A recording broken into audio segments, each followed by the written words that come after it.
84 years ago today, President FDR signed Executive Order 9066. This was one of the most controversial presidential actions in our nation's history.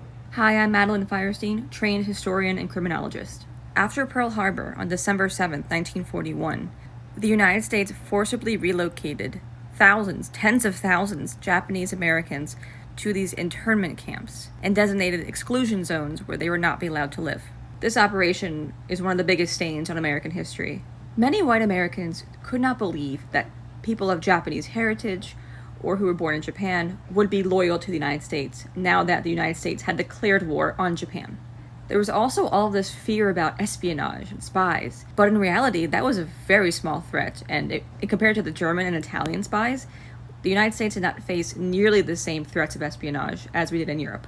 Now, what most people do not talk about with Executive Order 9066 is the aftermath. Because when the war was over, of course, we have tens of thousands of people being released from these camps and returning home. And they found that their businesses were destroyed, their houses were looted, their cars were seized because they couldn't pay their cars, they couldn't pay their mortgages. And many citizens were not welcomed back to their neighborhoods. Now, I used to teach high school, and I would teach World War II, it felt like every day, and many of my students had a hard time understanding why the United States did this. And now, it's not justifiable, right? There's no excuse for this, and the best way I can explain it, not justify it, but explain what happened, was that constitutional law and individual liberties can be suspended in times of extreme national security issues and risks.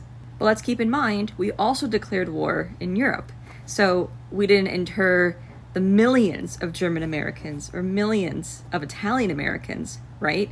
So behind this kind of layer and facade of national security, right, there was a huge element of racism against Asian Americans in the United States.